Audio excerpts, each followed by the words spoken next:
गया शहर के भट्टबिगहा कोसमा हाउस में भारतीय आवाम पार्टी के नेताओं ने 78वां स्वतंत्रता दिवस के अवसर पर झंडोत्तोलन किया। झंडोत्तोलन के बाद प्रेस वार्ता की गई। प्रेस वार्ता के माध्यम से भारतीय आवाम पार्टी के राष्ट्रीय अध्यक्ष रामेश्वर प्रसाद यादव ने कहा कि स्वतंत्रता आंदोलन के शहीदों के परिजनों को आर्थिक, शैक्षणिक, सामाजिक और सभी तरह की सुविधा प्रदान करने के लिए आग्रह होना चाहिए। भारतीय आवाम पार्टी के राष्ट्रीय अध्यक्ष रामेश्वर प्रसाद यादव ने कहा, स्वतंत्रता दिवस के अवसर पर हम देश की जनता से निवेदन करते हैं कि स्वतंत्रता आंदोलन के शहीदों के परिजनों को आर्थिक, शैक्षणिक, सामाजिक और सभी तरह की सुविधा प्रदान करने हेतु केंद्र एवं राज्य सरकारों से घर घर से आग्रह होना चाहिए, ताकि देश की स्वतंत्रता की लड़ाई में शहीद हुए हमारे वीर योद्धाओं के परिजनों का हौसला बुलंद रहे। पत्रकार भाइयों, सबसे पहले मैं आप लोगों को धन्यवाद देना चाहता हूँ कि देश की आज़ादी के 78वें वर्ष होने पर आप लोग यहाँ पर अपनी उपस्थिति दर्ज किए हैं।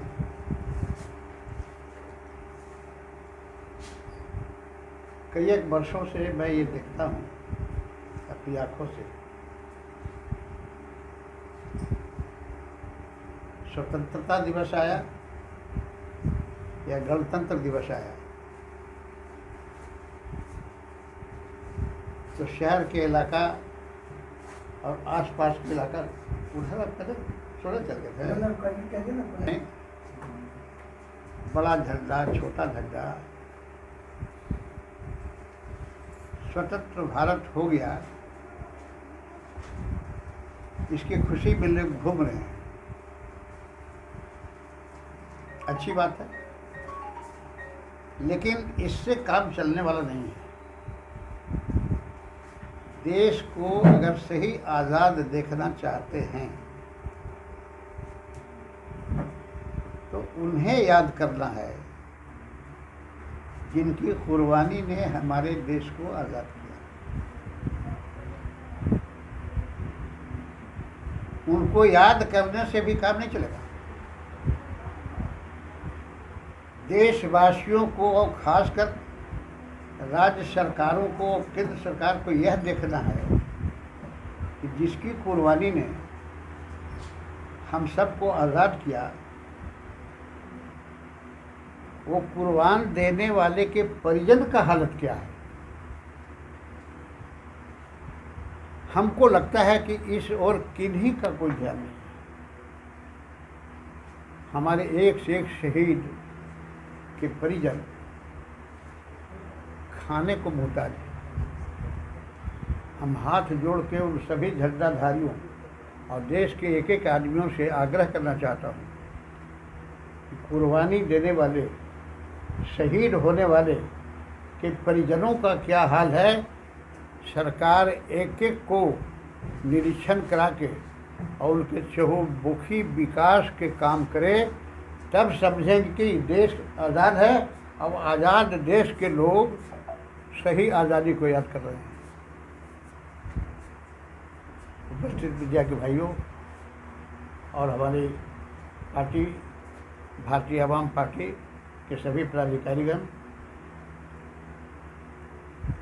आने वाला 26 जनवरी जो हमारा गणतंत्र दिवस होगा, उस पर जहाँ तक आपको पहुँच है, आप इस बात को लोगों को ध्यान दिलवाइए कि हमारे देश के शहीदों के परिजनों का हालत क्या है। इस पर राज्य सरकार और केंद्र सरकार एक बहुत बृहद पैमाने पर सर्वेक्षण कराए और उनकी हालत कैसी है उसके बारे में जान के उनका शैक्षणिक, आर्थिक, सामाजिक और सभी तरह की जो सुविधा सरकार प्रदान कर सकती है उन्हें मिलना चाहिए। तब हम जैसा आदमी समझेंगे कि देश सही आज़ाद हो गया है और हम लड़ाई लड़ रहे हैं शहीदों के परिजनों के लिए। सिर्फ झंडा फहरा के ये दिखलाना देशवासियों को या दुनिया को कि हम 15 अगस्त याद कर रहे हैं, इसी दिन हमारा देश आज़ाद हुआ था, इससे काम नहीं चलेगा। आज इस मकान के परिसर में हमारे शिवपूजन बाबू, जो भारतीय आवाम पार्टी के संगठक प्रभारी हैं बिहार के, उनके कर कमलों द्वारा हुआ। हम उनको धन्यवाद देते हैं। उस समय में हमारे उपस्थित थे पार्टी के पदाधिकारी, राष्ट्रीय महासचिव तौसीफुर रहमान खान जी, सचिव पप्पू खान जी, बुद्धि प्रकोष्ठ के राष्ट्रीय अध्यक्ष श्याम दशरथ शर्मा जी, राहुल कुमार जी वगैरह सभी के सभी उपस्थित थे। इसके अलावा और भी लोग थे, जनता। सभी को धन्यवाद देते हैं और सभी को मैं यही कहता हूँ, मैं हाथ जोड़ के कहता हूँ कि शहीदों के परिवारों की हालत क्या है, इसके लिए शांतिपूर्वक प्रदर्शन करके राज्य सरकारों को और केंद्र सरकार के जो मंत्री हैं उनको ध्यान आकर्षण करें। मैं अपने साथियों के बल पर, साथियों के द्वारा 27 मार्च और फिर 2 अप्रैल को एक समूह बना के लगता है 200-500 की संख्या में बाबू जीतन राम मांझी के अंतिम इच्छा की पूर्ति के लिए समर्थन दिया था। वर्क भी किया गया, सामाजिक आर्थिक सभी तरह की सहायता उनको देके उनकी अंतिम इच्छा को पूरी करने के प्रयास हम लोग किया।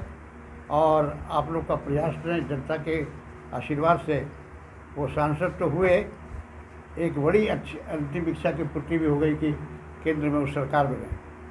मैं ये कहना चाहता हूँ कि उसी पार्टी में एक राष्ट्रीय महासचिव हैं डॉक्टर शशि कुमार, और बड़ा मांझी जी के प्यारे हैं, दुलारे हैं, सब कुछ हैं।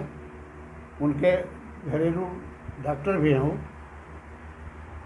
उन्होंने एक IAS के सहारे एक बात का प्रदर्शन कर जानकारी दिया था कि गोवा में टेक्निकल पार्क बनना है। इसके लिए हम उपस्थित सभी लोग उनको धन्यवाद देते हैं कि गया के उत्थान के लिए जैसे उन्होंने बुद्ध और विष्णु कॉरिडोर का प्रावधान बजट में कराया, ये भी एक प्रावधान बजट में ही है। तो उनसे आग्रह मैं करता हूँ, जैसा कि डॉक्टर शशि कुमार ने कहा कि उन्होंने कहा ज़मीन कहाँ होगी, तो उन्होंने कहा कि दक्षिण बिहार, कहने में तो हमको ठीक नहीं लगता बाबू साहब, उसको दरियापुर टेपा दक्षिण बिहार सेंट्रल यूनिवर्सिटी नाम होना चाहिए था।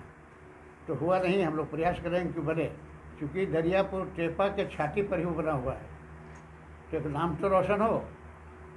तो खैर उन्होंने कहा कि दरियापुर सेंट्रल यूनिवर्सिटी बनी है। सेंट्रल यूनिवर्सिटी के लगभग 3 किलोमीटर पूरा कोसमा, जगन्नाथपुर, बहवलपुर, मोनीचक, डुमरा के 110 एकड़ ज़मीन डिफेंस ने ले लिया था वो वार के समय में। वो ज़मीन ज्यों का त्यों विशाल रूप लेकर पड़ा हुआ है। उसी ज़मीन पर ये टेक्निकल पार्क बना दीजिए ताकि गया वासियों के कल टेक्निकल की जानकारी मिले, प्रशिक्षण हुआ वहाँ। तो हम धन्यवाद देते हैं कि उन्होंने गया में प्रस्तावित करा दिया है।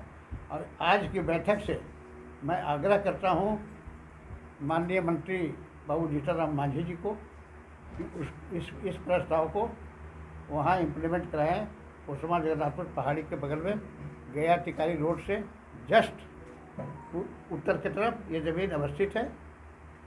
तो मेरा उद्देश्य आप लोग से मिलने का एक ही था कि शहीदों के परिवारों को निरीक्षण करके और उनको सारे तरह की सुविधा सरकार से दिलावे, और साथ साथ ये टेक्निकल पार्क का निर्माण वहाँ हो।